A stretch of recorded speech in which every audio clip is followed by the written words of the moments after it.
pas découragé. Oh, oh, oh. Toi ma sœur, ne sois pas découragé. Oh, oh.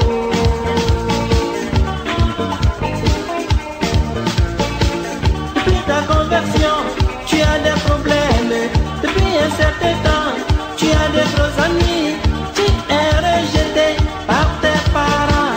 Tu es rejeté par tous tes amis. Tu es méprisé par ton mari. Tu es méprisé même par ta femme.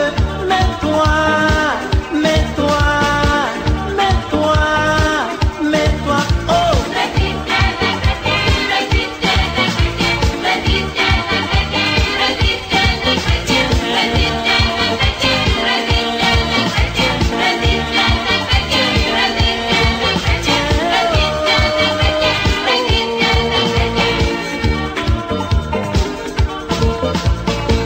Tu dois résister si tu es un chrétien. Oh, oh.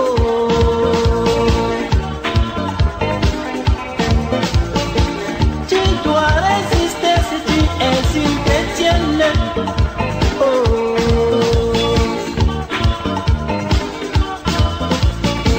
Depuis que tu as pris Jésus comme ton sauveur, tu es à jamais un enfant de Dieu. Dans ta découverte, Satan est présent, cherchant un moyen pour te terrasser. Sois fidèle jusqu'à la mort. Sois fidèle, car au ciel, au ciel, au ciel, au ciel, oh. Au ciel, oui, c'est la joie. Au ciel, oui, c'est la joie. Au ciel, oui, c'est la joie. Au ciel, oui, c'est la joie. Au ciel, oui, c'est la joie. Au ciel, oui, c'est la joie. Au ciel, oui, c'est la joie. Au ciel, oui, c'est la joie. Au ciel, oui, c'est la joie. Au ciel, oui, c'est la joie.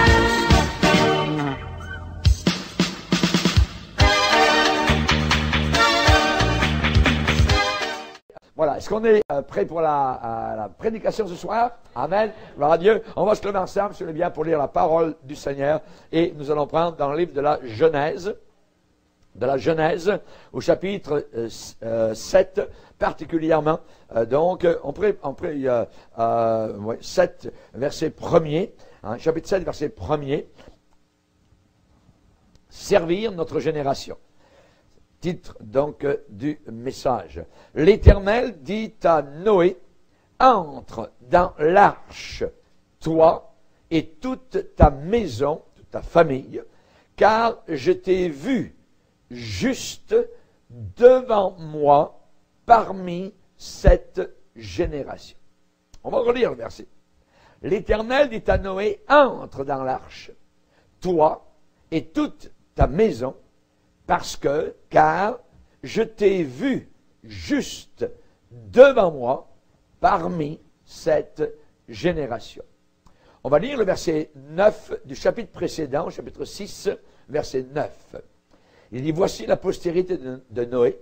Noé était un homme juste et intègre dans son temps. Dans son temps, ça veut dire dans sa génération. Noé marchait avec Dieu. Père, nous te bénissons pour ta parole. Nous te prions, Seigneur, de la planter dans nos cœurs. Nous te demandons, Seigneur, que notre vie ne soit pas des vies inutiles, ne soit pas des vies vaines, mais que nous puissions être utiles. Apprends-nous ta sagesse.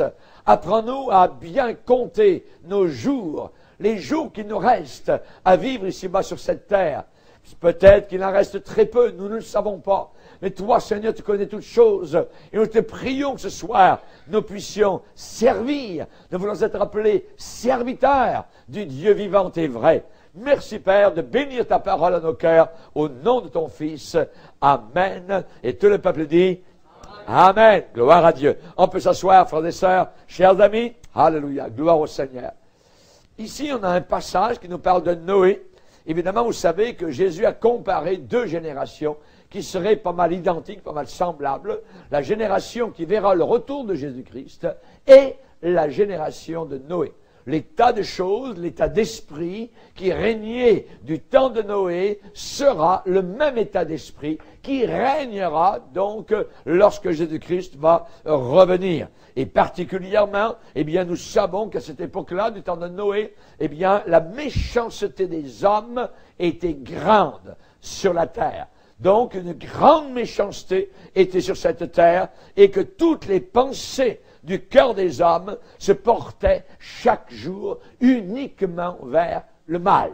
Tout ce qu'ils pensaient, c'était au mal. Ils y pensaient la nuit, le matin, à midi, le soir, en fin de semaine, au printemps, l'automne. Et tout le temps, ils ne pensaient qu'au mal, faire le mal. N'est-ce pas un peu ce qui se passe aussi dans notre génération actuelle? Voyez, le titre du message dit « Servir notre génération ». Nous allons voir ce soir de quelle façon, comment pouvons-nous servir la génération dans laquelle nous nous trouvons. Vous savez que dans chaque génération, dans chaque époque, eh bien, Dieu cherche un homme.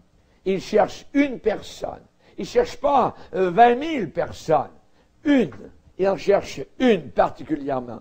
On sait qu'à cette époque, dans Genèse, eh bien, il y avait un homme, Noé.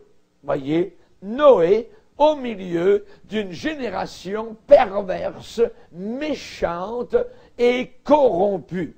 Et Noé, à son époque, était comme un diamant sur un écran noir. Voyez. C'est-à-dire que le fond était vraiment obscur, le fond de la bouteille, le fond, je dirais, de la boîte terrestre était totalement obscurci. Et voilà un homme qui brille de tout son éclat par sa foi en Dieu, par son amour pour le Seigneur, par les avertissements qu'il avait reçus de la part du Seigneur, et il était saisi littéralement d'une crainte respectueuse en construisant donc le seul moyen à l'époque qui pouvait sauver, c'était l'arche. Aujourd'hui, nous avons une arche aussi qui a été montée par 2 poutres croisées à Golgotha. C'est là le seul moyen de salut pour toute l'humanité. Il n'y a de salut en aucun autre, car il n'y a sous le ciel aucun autre nom qui a été donné parmi les hommes par lequel nous devions être sauvés. Voyez, à son époque, Noé est au milieu de cette génération tellement perverse. Il est dit que les filles des hommes étaient belles et les hommes de l'époque en prirent pour femmes parmi toutes celles qu'ils choisirent. Pas que Dieu avait choisi pour eux, mais que eux avaient choisi pour eux. C'est-à-dire, c'était leur convoitise qui les conduisait et non plus le choix donc du Seigneur. Et dans cette génération, eh bien, Noé, lui, était un mari, était un époux, était un père de famille. Il avait 3 fils mariés, 3 belles-filles, et dans toute cette génération, il n'y eut que 8 personnes qui ont été sauvées. Voyez? Et Dieu, évidemment, connaît dans notre génération ceux qui lui, évidemment, appartiennent. Et on sait que cet homme, Noé, était juste, il était intègre, c'est le texte qui nous le dit, et il a averti sa génération. Il a averti, il les a sommés de se repentir, il les a sommés d'entrer dans l'arche. Et les animaux ont été plus intelligents que les humains, puisqu'ils sont entrés dans l'arche et que les humains ont rigolé à l'extérieur jusqu'à ce que leur gorge soit remplie d'eau et qu'ils descendent au fond de l'enfer. La Bible déclare qu'il existe une génération assez terrible. La Bible dit qu'il est une génération qui maudit son père et une génération qui ne bénit pas sa mère. Proverbe 30 nous dit il est une génération qui se croit pure, mais qui n'a pas été lavée de sa souillure, sa saleté. Il est une génération dont les yeux sont hautains et les paupières élevées. Il est une génération dont les dents sont des glaives et les mâchoires des couteaux pour dévorer le malheureux sur la terre et les indigents parmi les hommes. Quelle génération! Imaginez, de vivre au milieu d'une telle génération. Ces 4 choses mauvaises qui viennent d'être citées ici dans Proverbe 30, versets 11 à 14, 4 choses mauvaises pour n'importe quelle génération. Et on sait que l'apôtre Pierre, lorsqu'il a été rempli du Saint-Esprit, il était le prédicateur à la Pentecôte, devant des milliers de personnes qui étaient là en attendant et entendant le message que Pierre prêchait. Et l'apôtre Pierre leur a dit, sauvez-vous de cette génération perverse. Sauvez-vous. Ça veut dire sortez de cette génération perverse. Nous pourrions dire exactement la même chose, je dirais, avec la même intensité spirituelle pour notre génération. Et je vous dis encore aujourd'hui, sauvez-vous de cette génération perverse. Perverse, le mot pervers en grec, c'est sclosio, qui a fait évidemment la maladie en français, la scoliose.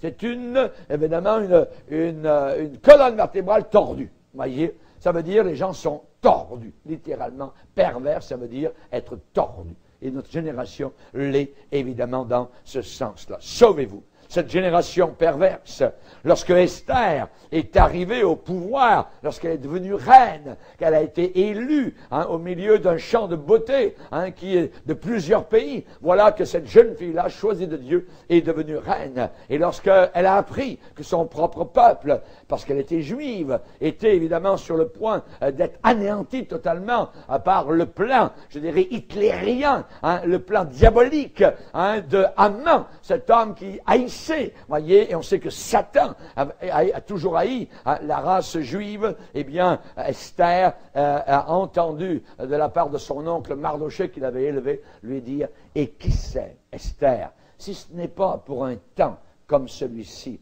pour une génération comme celle-là, que tu es parvenu à la royauté. Et nous sommes, nous, parvenus au royaume dans une génération telle que la nôtre. Voyez, nous avons un pouvoir sur Dieu. Nous sommes introduits dans le palais royal. Notre roi nous a tendu le sceptre. Alléluia. Et nous, reines, Église de Dieu, nous pouvons venir intercéder pour, évidemment, le salut de plusieurs personnes. Esther l'a fait. Mardochée lui a dit, et qui sait, Esther, si ce n'est pas pour un temps comme celui-ci que tu es parvenu à la royauté. Si tu te tais, si tu la fermes, le salut va venir d'ailleurs. Mais sache que Dieu va entreprendre pour son peuple. Là, tu as l'occasion, tu as le pouvoir, tu as la chance, tu as l'autorité, le privilège, tu es parvenu à la royauté, tu as un grand pouvoir, Esther, pour sauver ton peuple. Vas-y. Vous voyez, elle y est allée au risque de sa vie. Elle a dit, si je dois périr, je périrai. Alléluia. Si je dois périr, je périrai. Pour son peuple, que n'a-t-elle pas fait? Et qu'est-ce que nous avons fait, nous, pour notre peuple? Voyez, pour notre peuple. On sait que Josué, dans sa propre génération, était collègue de Caleb. Ce sont les deux seuls hommes qui sont sortis d'Égypte et qui sont entrés dans la terre promise. Vous savez ce que Dieu a dit vis-à-vis de toute la génération qui était sortie, qui était incrédule, qui murmurait, qui se plaignait continuellement dans le désert, parce que c'était seulement la manne, parce qu'ils n'avaient pas les poireaux comme en Égypte, parce qu'ils n'avaient pas ce qu'ils avaient eu là-bas, voyez, eh bien Dieu a dit, c'est Moïse qui répète et qui dit dans Deutéronome, 1er chapitre, verset 34, « L'Éternel entendit le bruit de vos paroles, il s'irrita et jura en disant, « Aucun des hommes de cette génération méchante ne verra le bon pays que j'ai juré de donner à vos pères, excepté Caleb, fils de Jephuné. Il le verra, lui, et je donnerai avec Caleb, à lui et ses enfants, le pays sur lequel il a marché, parce qu'il a pleinement suivi la voie de l'Éternel. » Imaginez, seulement 2 hommes. Toute la génération ancienne ont péri. Il a fallu une nouvelle génération avec Caleb et Josué simplement pour entrer dans la terre promise. Voyez, on voit ici particulièrement donc que Dieu a dit aucun des hommes de cette génération méchante n'entrera, sauf Caleb et Josué. On sait particulièrement que dans certaines générations, eh bien la parole de Dieu est rare. Du temps de Samuel particulièrement, il est dit qu'en ce temps-là, dans cette génération, La parole de l'Éternel était rare. Et elle va devenir, à la fin des temps, rarissime. Le Seigneur a dit, à la fin des temps, j'enverrai la famine. Non pas la famine du pain et la soif de l'eau, mais la faim et la soif d'entendre la parole de Dieu. Les gens iront ici et là, ils iront au bout de la terre et ils ne la trouveront pas, nous dit le prophète. Ils ne la trouveront pas. Voyez? Pourquoi? Parce que le cœur des hommes devient dur, dur. Ils veulent entendre uniquement des choses flatteuses. Ils ne veulent pas entendre la véritable parole donc du Seigneur. Et il est dit du temps de Samuel, la parole de Dieu était rare dans ce temps-là. Dieu n'a même pas parlé au pasteur. Il a parlé à un petit garçon qui était dans le temple, qui s'appelait Samuel. Il a passé par-dessus, voyez, tout, je dirais, le pastorat, les belles robes flottantes, la religion, la religiosité, ainsi de suite, les conseils, les colloques, tout ce que vous voulez. Dieu ne travaille pas avec ça. Mais il a travaillé avec un petit garçon qui était là. Samuel, Samuel, simplement une nuit. Dieu a appelé par son nom, audiblement, ce petit garçon. Il ne connaissait pas la voix du Seigneur. Et c'est pour ça, évidemment, qu'ensuite, le Seigneur a dû répéter plusieurs fois la chose. Et à la fin, Samuel a dit, parle, Seigneur, parce que ton serviteur écoute. Amen. Pour entendre la voix de Dieu, il faut écouter.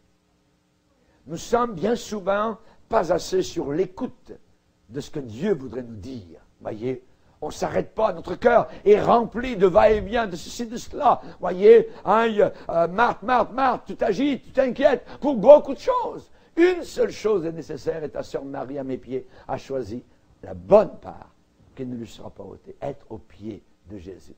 Même si Daniel à Babylone était un homme, je dirais, du gouvernement, avec beaucoup d'activités, il arrivait à trouver 3 arrêts chaque jour dans sa vie.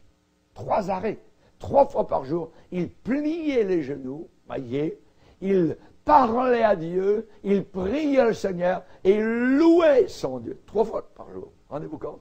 Un homme du gouvernement a demandé au Premier ministre, a demandé à n'importe quel endroit, s'ils ont le temps de s'arrêter, voyez, il travaille overtime, jour et nuit, ainsi de suite, voyez, hein? Mais Daniel à Babylone savait que ce n'est pas du temps perdu que de s'arrêter et de parler au Seigneur, que d'écouter la voix du Seigneur. Amen. Dans le psaume 71, le psalmiste va dire « Ne m'abandonne pas, ô Dieu, afin que j'annonce ta force à la génération présente et ta puissance à la génération future. » À la génération future. Vous savez que les générations passent, une s'en vient, une s'en va, une autre s'en vient, et elles ne se ressemblent pas. Et du temps, justement, des juges, la Bible déclare qu'il arrive à une génération qui ne connaissait pas l'Éternel. Pas du tout. Voyez, qui ne connaissait pas l'Éternel. N'est-ce pas ce qui est en train de nous arriver? Aujourd'hui, nous sommes dans une génération qui ne connaît pas Dieu. Et il n'y a absolument aucune connaissance de Dieu dans le pays. Aucune. Voyez, la Bible déclare dans le livre des juges, toute cette génération, l'ancienne, fut recueillie auprès de ses pères. Et il s'éleva après elle une autre génération qui ne connaissait pas l'Éternel, ni ce qu'il avait fait en faveur d'Israël. Les enfants d'Israël firent alors ce qui déplaît à l'Éternel, et ils servirent les Baals, ils abandonnèrent l'Éternel, le Dieu de leur père, qui les avait fait sortir du pays d'Égypte. Ils abandonnèrent l'Éternel, et ils servirent Baal et les Astartés, les démons. Ils ont commencé à plier les genoux devant le diable. Rendez-vous compte. Nous avons besoin de voir l'exemple de David. Lui, David, eh bien, il a servi le Seigneur dans sa génération. Et Dieu a pu dire, j'ai trouvé David, fils d'Isaïe, un homme selon mon cœur, qui accomplira toutes mes volontés. Rendez-vous compte? J'ai trouvé David. Et ensuite, dans le même chapitre de Actes, chapitre 13, encore au sujet de David, il est dit, or David, après avoir, en son temps, dans sa génération, servi au plan de Dieu, au dessein de Dieu, est mort et a été réuni à ses pères. Ça veut dire qu'il a servi Dieu dans son temps, il a servi sa génération, comment? En faisant la volonté de Dieu.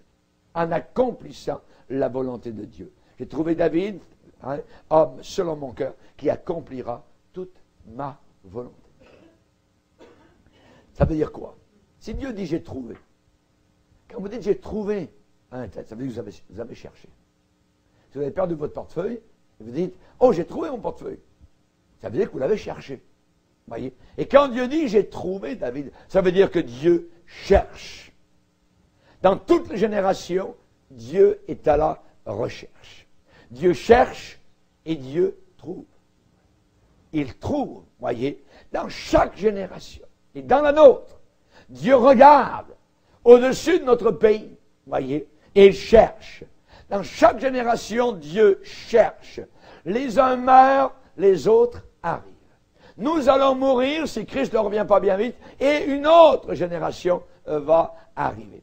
Élie est mort, Élisée est arrivé. Le manteau de l'Esprit qui était sur Élie est tombé sur Élisée. Et Élisée a pris ce manteau qui est tombé de Élie, qui est monté au ciel sur un char de feu, et a posé la question, après la disparition dans le ciel de Élie, où est le Dieu d'Élie? Et Élie est mort. Et Élie a disparu. Pardon, il n'est pas mort. Il est monté au ciel. Mais où est son Dieu? Son Dieu est-il encore là? Et il a pris ce manteau qui est tombé alors qu'un char de feu est venu à enlever donc Élie. Et avec le même manteau, il a frappé les eaux par lesquelles ils étaient venus tous les deux. Et le Jourdain s'était ouvert. Et le même miracle s'est accompli. Où est le Dieu d'Élie? Voyez? Où est le Dieu de nos pères? Il est encore là aujourd'hui. Il n'a pas changé. Il est encore le Dieu des miracles. Il est encore le Dieu des délivrances. Il peut encore sauver dans les cas les plus désespérés. Y a-t-il quelque chose qui soit étonnant de la part de l'Éternel? Genèse chapitre 18. Chers amis, Abraham est parti selon sa foi. Dieu a dit, quitte ton pays, va-t'en vers le pays que je te montrerai.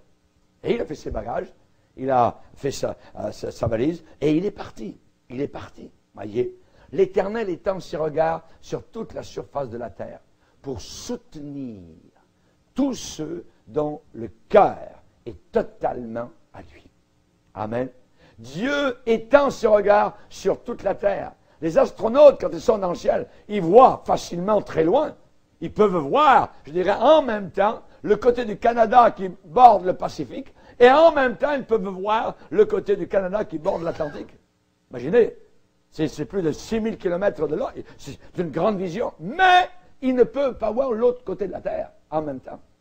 Mais Dieu, lui, il voit notre pays d'un seul regard, et en même temps l'autre côté de la terre. L'Éternel étend ses regards sur toute la planète Terre. Pour faire quoi? Pour soutenir. Ça veut dire pour fortifier, secourir, aider, voyez, encourager ceux et celles dont le cœur est tout entier à lui.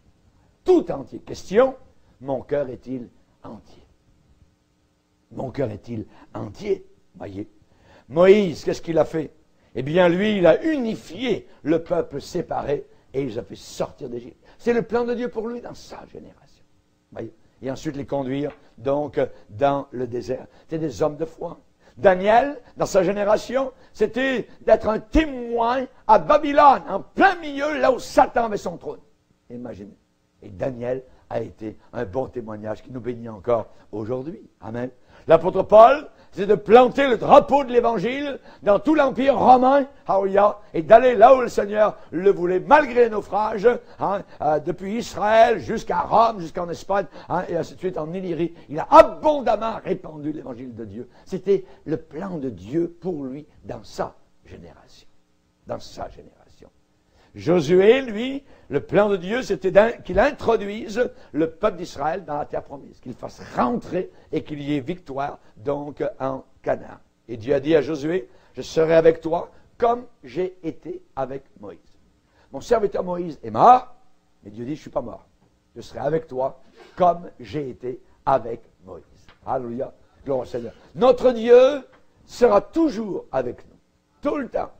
Même si une génération disparaît, la génération qui est présente aura l'approbation de Dieu, le même Dieu que d'autres ont servi et avec lequel ils ont été bénis. Être un homme de Dieu dans notre génération, être une femme de Dieu dans notre génération, être une personne de prière dans notre génération. Dieu va dire dans Ézéchiel 22, je cherche parmi eux un homme.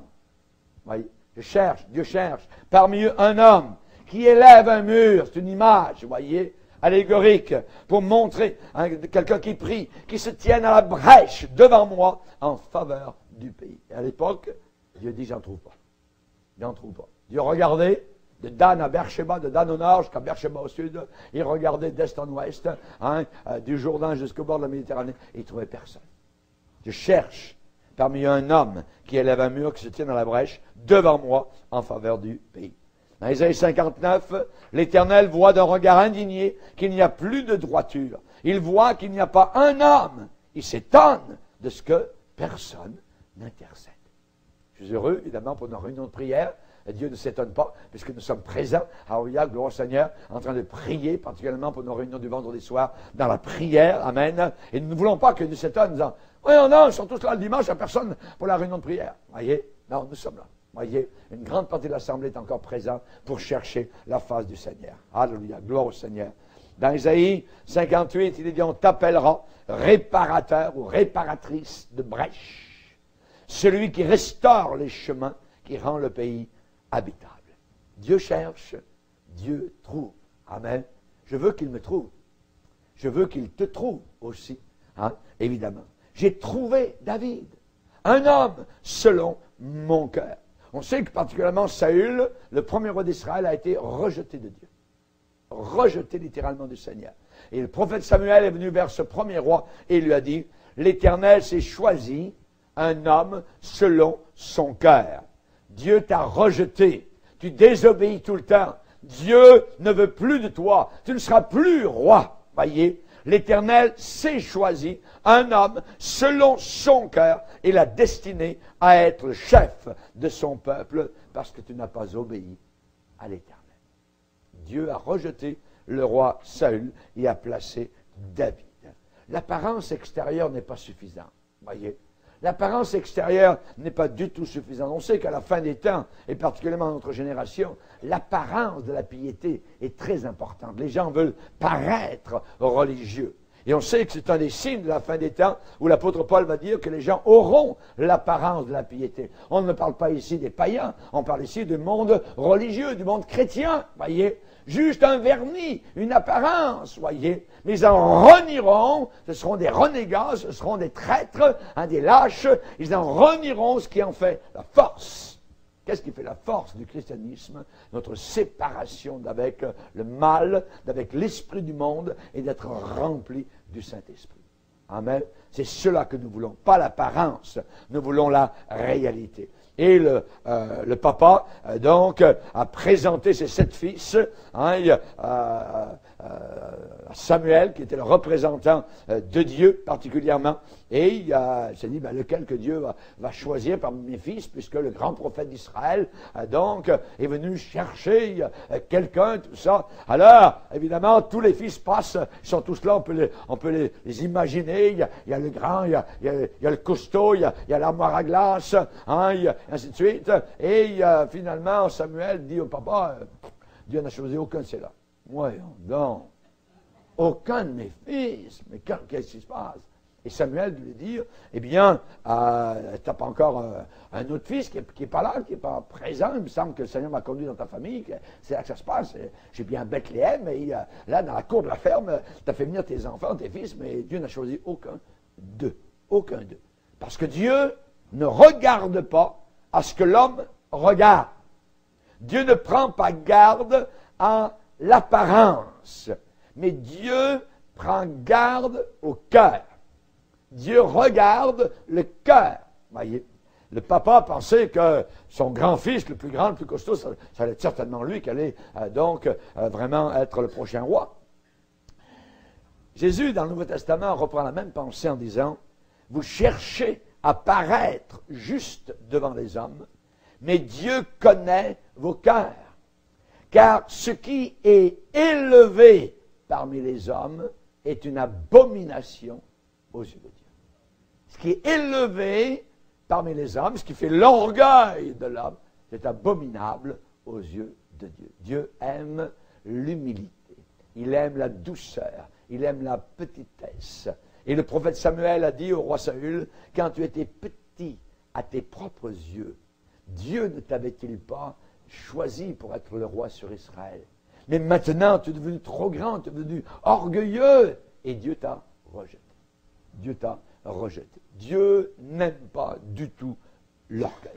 La gloire de Dieu, évidemment, c'est de prendre un peuple comme vous et moi. Dieu a choisi les choses folles de ce monde, les choses méprisables aux yeux, je dirais, de ce monde, et il en a fait son peuple, son épouse, alléluia, ceux qu'il aime, ceux qu'il a choisis. Alléluia.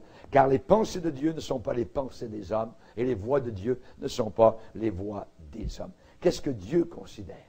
Il considère quelqu'un qui va accomplir toutes ses volontés. Toutes les volontés du Seigneur. J'ai trouvé David, un homme selon mon cœur, qui accomplira toutes mes volontés. Toutes mes volontés. Le critère, c'est quoi? Pour servir Dieu, pour servir notre génération, le critère, ce que Dieu demande, c'est vouloir absolument faire sa volonté. Seigneur, ta volonté, rien que ta volonté, toujours ta volonté, et rien d'autre que ta volonté, à tout prix. Faire la volonté du Seigneur. Jésus a bien dit, ceux qui me disent, Seigneur, Seigneur, n'entreront pas tous dans le ciel, mais uniquement ceux qui font la volonté de mon Père qui est dans les cieux. Faire la volonté de Dieu. Dieu pouvait dire de Jésus, à son propre baptême dans l'eau, celui-ci est mon Fils bien-aimé, en qui j'ai mis toute mon affection, tout mon plaisir. Et Jésus, évidemment, a accompli toute la volonté du Père jusqu'à la fin. David, on en parle dans le psaume 89, Dieu va dire, j'ai prêté mon secours à un héros, j'ai élevé du milieu du peuple un jeune homme, j'ai trouvé David, mon serviteur, je l'ai oint de mon huile sainte. Je veux faire ta volonté. Amen, mon Dieu, et ta loi est au fond de mon cœur. Ta loi est au fond de mon cœur. Ta loi est inscrite dans mon cœur. On parle ici de consécration. On parle ici d'onction. On parle ici de force authentique du Saint-Esprit. Tu m'as formé un corps, oh Dieu, un corps pour faire ta volonté. Amen. Le corps que vous avez, le véhicule que vous avez sur terre, c'est pour accomplir la volonté de Dieu. Amen. La volonté du Seigneur. David pouvait dire, je suis arrosé d'une huile fraîche. Tu me donnes la force du buffle. Voyez? Vous avez vu ces buffles buffalo en train de courir dans les plaines des États-Unis ou du Canada. Voyez? Voyez? Ôtez-vous du chemin parce que vous allez rester sur place. Voyez? Ça veut dire, David a pris cette image, voyez, du taureau qui fonce, voyez, du buffle qui fonce, du buffalo. Voyez? Vraiment, je suis arrosé d'une huile fraîche. Tu me donnes la force du buffle. Bon Seigneur, imaginez. Et Jésus a dit, je vous ai donné le pouvoir de marcher sur les serpents, les scorpions et toute la puissance du diable et rien, R-I-E-L, rien ne pourra vous nuire. Rien ne pourra. Nous pensons qu'il y a beaucoup de choses qui sont des nuisances. Jésus a dit, rien ne pourra vous nuire. On ne les comprend peut-être pas aujourd'hui, mais il a bien dit, rien ne pourra vous nuire. Dieu a trouvé David qui était humble, dévoué, docile, soumis, aimable, consacré. Voyez, Dieu nous qualifie lui-même pour les tâches qu'il a réservées pour chacun de nous. C'est lui qui nous qualifie. Quelqu'un l'a dit d'une autre manière, Dieu donne ce qu'il ordonne. S'il ordonne que tu fasses quelque chose pour lui, dans son travail, dans cette génération, alors il va te qualifier. Il va t'équiper lui-même pour accomplir, voyez, ce qu'il désire. Alléluia, gloire au Seigneur. Évidemment, on sait que l'Esprit de Dieu vient sur nous. Et c'est lui, l'Esprit de Dieu, qui est capable de nous transformer, de nous changer radicalement. On t'a fait connaître, ô homme, amen, ce que l'Éternel demande de toi, c'est que tu aimes l'humilité, que tu marches humblement devant ton Dieu. Que tu marches humblement devant ton Dieu. Alléluia, gloire au Seigneur. J'aimerais vous dire que servir sa génération, Eh bien, nous pouvons le faire aujourd'hui. Nous allons voir comment, évidemment, nous pouvons servir notre génération, puisqu'il est dit, or David, après avoir, en son temps, servi au dessein de Dieu, est mort. Voyez. Et nous sommes comme immortels avant que nous n'ayons accompli le dessein de Dieu sur cette terre. Je dirais même que nous ne pouvons pas mourir. Voyez, tant qu'on n'a pas accompli le dessein de Dieu. Dieu a autorité de nous, de vie et de mort sur notre vie. Et s'il a un plan pour nous, il désire que ce plan s'accomplisse. Et nous ne pouvons pas mourir tant que ce plan n'est pas achevé. Le jour où ce plan sera terminé, vous ne serez plus là. Il vous prendra avec lui, dans sa gloire. Amen. Alléluia. Merci Seigneur. Quand quelqu'un sert Dieu en son temps, il sert sa génération. Il sert sa génération. Sachons que notre génération est une génération difficile. Difficile. L'apôtre Paul a dit, sache que dans les derniers jours, il y aura des temps difficiles, des temps féroces, des temps diaboliques, des temps vraiment abominables. Et c'est dans ce temps-là que Dieu nous a placés. Et nous pouvons servir Dieu. Noé a servi le Seigneur dans sa génération. Nous, on se dit, j'aurais préféré être dans une autre génération, plus tranquille. Le Seigneur nous a choisis pour servir notre génération, pour être là, voyez, pour être lumière, pour être celle de la terre, voyez, pour être ville sur une montagne, gloire au Seigneur, afin que le ciel ne perde pas sa saveur. Et je dirais que c'est dans une génération vraiment de plus en plus noire, où la lumière peut briller de plus en plus. Si vous allumez une lumière à 2 heures de l'après-midi, on ne la verra pas. Voyez. Mais si c'est la même lumière est allumée à minuit, voyez, on peut la voir peut-être à 1 kilomètre de loin. Pourquoi? Parce que c'est la même lumière. Mais parce que tout est nuit et obscur. Donc gardons notre lumière, gardons notre témoignage. Il va briller, je dirais, de plus en plus fort, plus l'obscurité est en train de tomber donc sur notre monde. On peut être découragé.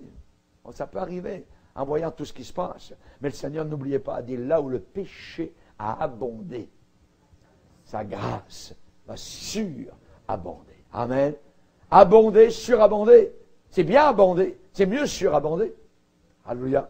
Là où le péché a abondé, la grâce va surabonder. Merci Seigneur. Gloire à Dieu. Et Dieu a bien dit dans les derniers jours, je répandrai de mon Saint-Esprit. Ce qui veut dire que Dieu va travailler avec nous pour convaincre les gens. Il y a un travail peut-être qui est en train de se passer que nous ignorons totalement. Le Saint-Esprit, lui, travaille la nuit, il travaille le jour, il réveille le monde, voyez, pour les convaincre de péché. Il leur fait penser à leur éternité. Il y a déjà eu des réveils spirituels dans les temps passés, où dans un certain village, en pleine nuit, toutes les lumières étaient allumées, où personne n'arrivait à dormir. Et soudain, les gens pensaient à leur éternité. Un réveil qui a eu lieu au début du XXe siècle, dans les années 1900, voyez, dans les Hébrides, les îles au nord d'Angleterre, un village, toutes les lumières étaient allumées. Personne n'arrive à dormir. Il y a un réveil fantastique qui a été dû par 2 vieilles femmes qui étaient à moitié aveugles, qui priaient jour et nuit pour que vraiment un réveil spirituel arrive dans leur propre région. Et Dieu a répondu. Ces 2 femmes ont écrit une lettre à Evan Roberts, qui était un homme de Dieu qu'elles n'avaient jamais vu, mais elles avaient entendu parler, que Dieu l'utilisait. Et Evan Roberts a dit, je ne pourrais jamais venir là-bas, non, vous êtes trop loin, ainsi de suite, ça ne correspond pas à mon horaire, ainsi de suite. Et ces 2 vieilles femmes ont dit, vous allez venir parce que Dieu nous l'a dit. Alléluia. Et il est venu. Alléluia. Et dès qu'il a commencé à prêcher, ça s'est rempli des gens. Alléluia. Ils arrivaient par autobus, ils se repentaient même avant d'arriver au lieu de la réunion. Alléluia. Dans les autobus, ça pleurait à chaudes larmes, ça demandait pardon au Seigneur. Alléluia. C'était quelque chose de merveilleux. La réponse à la prière. Alléluia. Dieu est capable de réveiller notre pays entier pour que personne ne dorme la nuit. Alléluia. Mais hélas, aujourd'hui, on a des pilules, voyez, afin d'endormir les gens qui ne pensent pas à leur éternité. Voyez. C'est bien dommage. Aujourd'hui, les gens, ils prennent des pilules. Vous voyez, j'arrive pas à dormir. Attends, je vais en prendre encore plus. 2 de plus, en vrai. On va pas dormir 5 minutes après. Je vais retourner toc, en vrai. On prend 10, 15 pilules pour essayer de dormir. Alors que Dieu voudrait les réveiller, peut-être. Que Dieu voudrait qu'ils prient, voyez, qu'ils cherchent la face du Seigneur. Dans les derniers jours des dieux, je répandrai de mon esprit. Dans Hébreux chapitre 6, il dit, Dieu n'est pas injuste pour oublier votre travail. Parfois, on pense que Dieu a oublié notre travail, que Dieu il semble qu'il nous a délaissés. Non, Dieu ne vous a pas délaissés. Voyez, il n'oublie pas votre travail que vous faites en son nom. Votre fidélité à la réunion, fidélité à son amour, fidélité dans le témoignage. Alors, vous gardez, alors il y a vos convictions, vous ne voulez pas compromettre quoi que ce soit. Dieu n'est pas injuste. Dieu n'est pas injuste pour oublier votre travail et l'amour que vous avez montré pour son nom. Ayant rendu et rendant encore des services. Voyez, donc on sait que Dieu voit tout cela. Et dans Ésaïe 49, lorsque Ésaïe, à la fin de sa vie, il vivait dans un temps d'apostasie, voyez, total, le peuple de Dieu en Israël était totalement loin du Seigneur. Et finalement, un jour, il dit, je vais faire le bilan. Et il a regardé tout ça, il a commencé à écrire, ça plus ça, plus ça, plus ça. Seigneur, j'ai fait l'addition et j'ai passé ma vie pour du vin. Pour du vin. Et moi j'ai dit, c'est en vain que j'ai travaillé, c'est pour le vide et le néant que j'ai consumé ma force. Imaginez. Mais, il a ajouté, mais ma récompense est auprès de mon Dieu. Alléluia! Si sur la terre, il semble que ça sert à rien, on témoigne, on continue, tout ça, et il n'y a pas vraiment de résultat comme nous aimerions, comme nous escompterions, ne vous en faites pas. Voyez. Si vous pensez comme Ésaïe, c'est en vain que vous travaillez, c'est pour le vide et le néant que vous avez consumé votre force, votre récompense est auprès de votre Dieu. Votre récompense est auprès de votre Dieu. Amen. Gloire au Seigneur. On va lire un passage dans Malachie. Malachie. Malachie, c'est la fin d'une dispensation. Comme nous, aujourd'hui, nous sommes à la fin d'une autre dispensation. Mais à cette époque-là, le peuple de Dieu avait des réflexions assez bizarres. Regardez dans Malachie chapitre 3, verset 13, Dieu dit à son peuple, vos paroles sont rudes contre moi, dit l'Éternel. Et vous dites, qu'avons-nous dit contre toi? Hein, Seigneur, on n'a rien dit contre toi. Et Dieu répond, vous avez dit. On ne peut pas, je dirais, il se mesure à Dieu, il connaît la vérité. Vous avez dit, c'est en vain que l'on sert Dieu. Ça ne sert à rien de servir Dieu. Vous avez dit ça. Qu'avons-nous gagné à observer ses préceptes, à obéir et à marcher avec tristesse, à cause de l'Éternel des armées? Maintenant, nous estimons heureux les hautains, les orgueilleux. Oui, les méchants prospèrent, ils tentent Dieu et ils échappent. Et regardez bien verset 16. Alors, ceux qui craignent l'Éternel se parlèrent l'un à l'autre. Voyez, les phobouménoi en grec, ceux qui craignent l'Éternel, ceux qui tremblent devant le Seigneur, qui respectent Dieu, qui l'aiment. L'Éternel fut attentif et il écouta. Et un livre de souvenirs fut écrit devant lui pour ceux qui craignent l'Éternel et qui honorent son nom. Et Dieu de dire, verset 17, ils seront à moi, dit l'Éternel des armées, ils m'appartiendront au jour que je prépare. J'aurai compassion d'eux, comme un homme a compassion de son fils qui le sert. Et vous verrez de nouveau la différence. Ça veut dire, pour l'instant, vous ne voyez pas de différence entre le méchant et vous qui servez Dieu. Mais vous allez voir bientôt de nouveau la différence entre le juste et le méchant, entre celui qui sert Dieu et celui qui ne le sert pas. Amen. Il va y avoir une différence. La différence sera totale comme il y a une différence entre le ciel et l'enfer, entre la lumière et les ténèbres, entre l'ivraie et le bon grain, entre les boucs et les brebis du Seigneur. Comment David a-t-il servi sa génération? Tout d'abord, une ferme confiance dans la bonté et dans la fidélité de Dieu. Ayez toujours confiance que Dieu est bon, que Dieu vous aime, même si vous ne comprenez pas. Voyez, ayez toujours confiance dans la fidélité du Seigneur et dans la bonté du Seigneur. Psaume 119, de génération en génération, ta fidélité subsiste. Amen. Le Dieu qui a été fidèle avec Moïse, le Dieu qui a été fidèle avec Josué, sera fidèle aussi avec nous. Tu sauras que je suis l'Éternel et que ceux qui espèrent en moi ne seront pas confus. Ne seront pas confus. Devant l'ennemi Goliath, David a servi sa génération. David est arrivé fort de sa confiance en Dieu. Pas d'armure humaine. Le roi a voulu mettre son armure sur David. sorte de casque, vous voyez, une sorte de cotte de maille, ainsi de suite, l'épée Non. Il a enlevé tout ça, il n'était pas à l'aise avec les armes charnelles. David a servi sa génération en allant devant Goliath avec les armes spirituelles de Dieu. Et les armes spirituelles de Dieu sont puissantes pour renverser des Goliaths, pour faire écrouler des Jéricho, pour voir la Babylone de ce monde descendre, je dirais, dans un tas de poussière. La puissance de Dieu est merveilleuse. David, devant l'ennemi Goliath, pas d'armure humaine, pas de pseudo-christianisme, pas de confiance dans la chair. Si nous marchons dans la chair, nous ne combattons pas dans la chair. Mais les armes avec lesquelles nous combattons sont puissantes pour renverser des forteresses, pour amener les pensées captives à l'obéissance de Jésus-Christ. Alléluia. Il était fort de sa confiance, David, dans le Seigneur. Il avait déjà vu Dieu l'aider avec un ours. Il avait déjà vu Dieu l'aider avec un lion. Et maintenant, un Goliath, le même Dieu serait encore avec lui. Alléluia. Notre foi grandit, notre foi progresse, hein, de progrès en progrès. Alléluia. Un petit berger. David a servi le Seigneur devant la jalousie pendant des années du roi Saül. Imaginez. Lorsque dans la cour de la ferme de Bethléem, quand l'huile a coulé sur la tête du petit David, ces belles petites boucles blondes, peut-être que Samuel le dit à l'oreille, les autres n'ont pas entendu, tu seras le prochain roi d'Israël. Rien n'arrivait comme Samuel l'avait dit. Le contraire. Le roi actuel voulait le tuer, le poursuivait comme une perdrix dans le désert. Oui. Est-ce que vraiment ce que Dieu avait dit par le prophète Samuel allait se réaliser un jour? Voyez?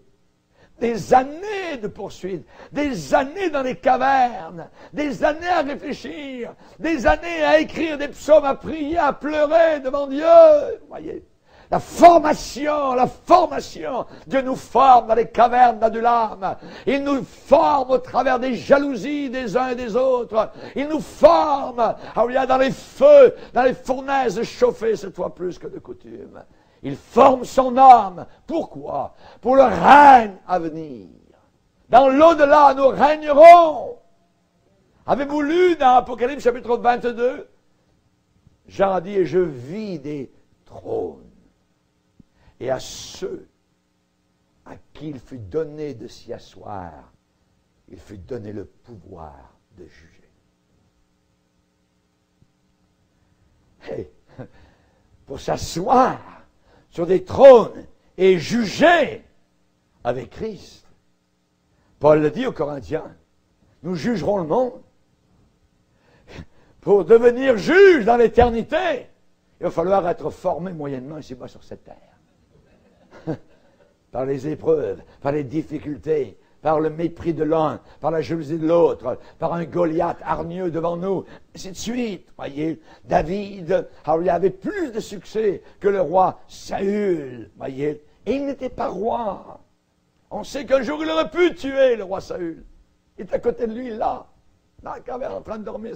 Ses amis à David lui ont dit, « Hey David, c'est aujourd'hui que l'Éternel te donne le roi Saül. Vas-y, plante-le en terre. » David n'a pas question.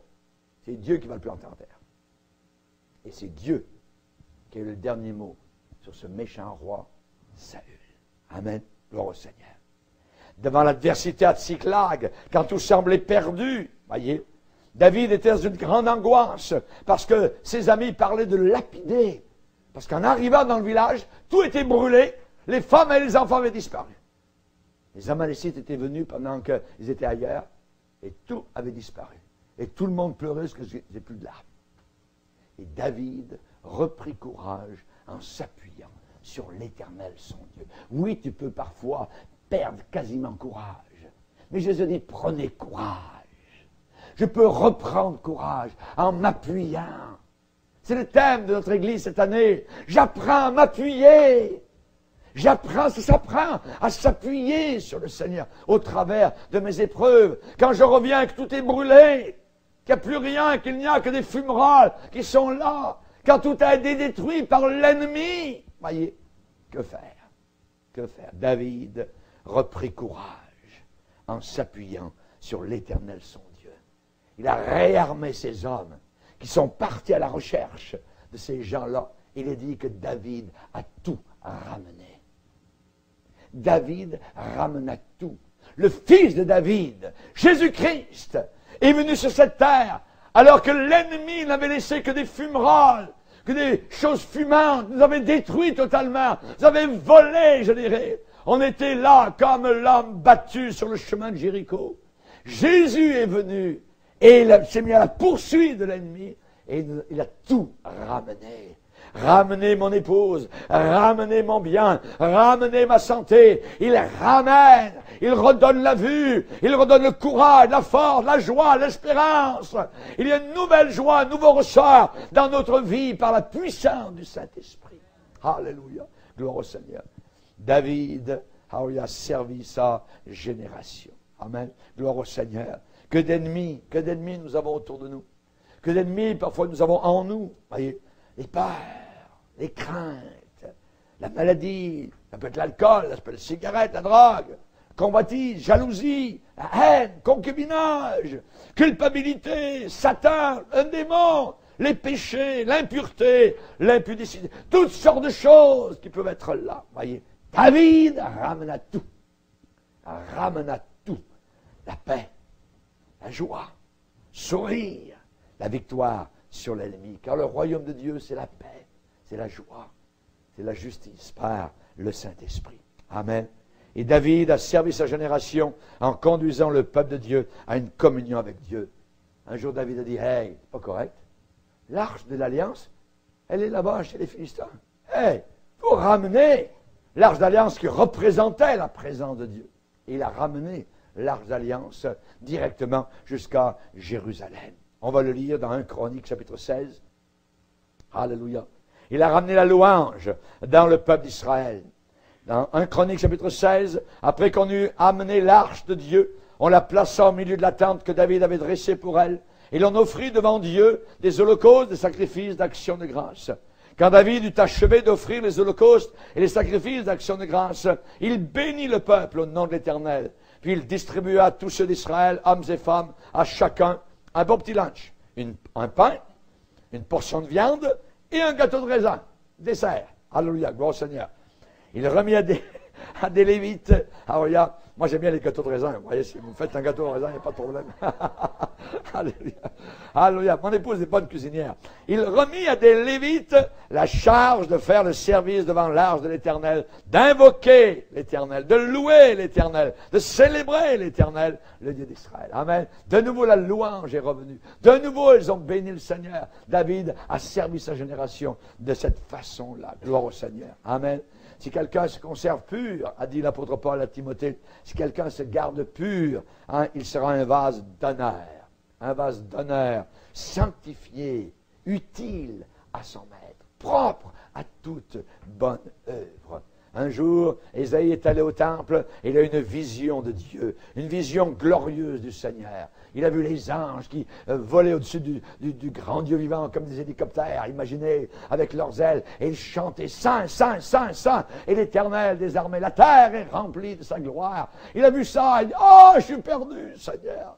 Mes lèvres sont impures, j'habite au milieu d'un peuple impur, tout ça. Et Dieu a dit simplement, qui enverrai-je? Qui marchera pour nous?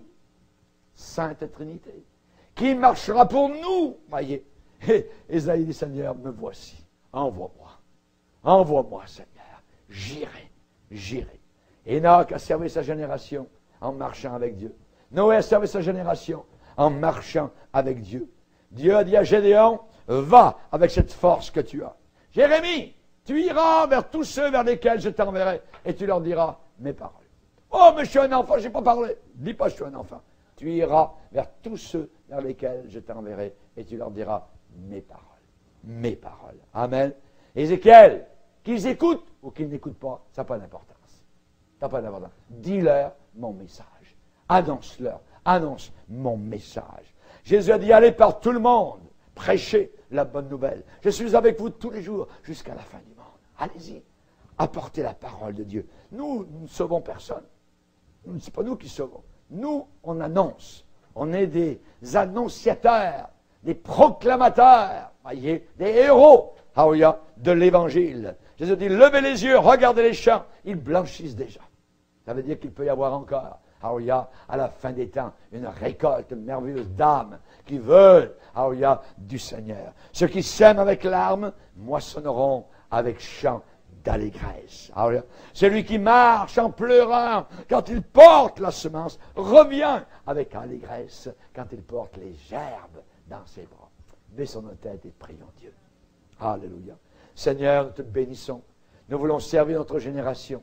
Nous voulons, Seigneur Jésus, ne pas être, je dirais, mis de côté, mais nous voulons, Seigneur Jésus, vraiment accomplir ta volonté dans notre génération. Oui, notre génération est perverse, corrompue, Seigneur. Mais au milieu de cela, il y a des gens que tu veux sauver. Il y a des gens que tu veux appeler, Seigneur. Tu veux placer, Seigneur Jésus, sur ces trônes de gloire là-haut dans l'éternité. Nous te demandons, Seigneur, que tu puisses nous trouver, nous, Seigneur, disponibles, que nous puissions continuer à apporter ton merveilleux message autour de nous, Seigneur. Nous voulons accomplir toutes tes volontés, Seigneur, mon Dieu. Alléluia. En notre temps, Seigneur, nous voulons servir à ton dessein, à ton plan. Et ensuite, eh bien, tu nous prendras pour nous emmener là-haut, dans la gloire éternelle, où nous rencontrerons nos pères. Merci, mon Sauveur. À toi soit toute la gloire, dans le nom de Jésus. Amen. Et tout le peuple dit Amen.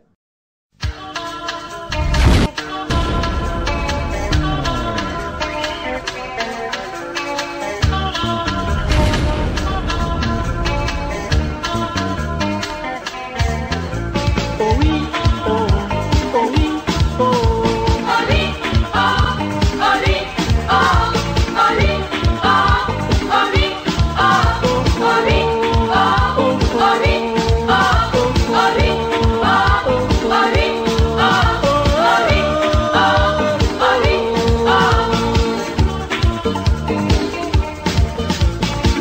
Toi mon frère, ne sois pas découragé, oh, oh.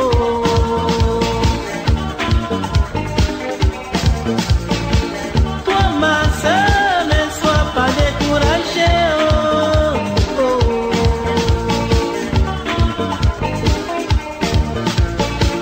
Depuis ta conversion, tu as des problèmes.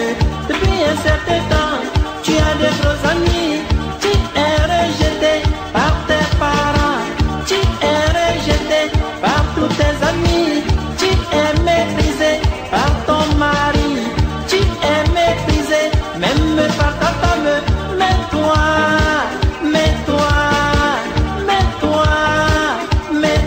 oh.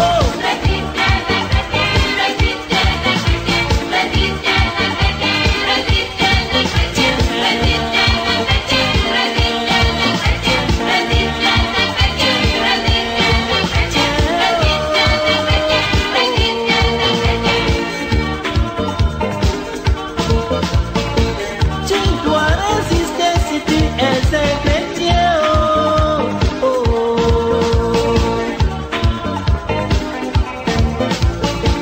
Tu dois résister si tu es une chrétienne, oh.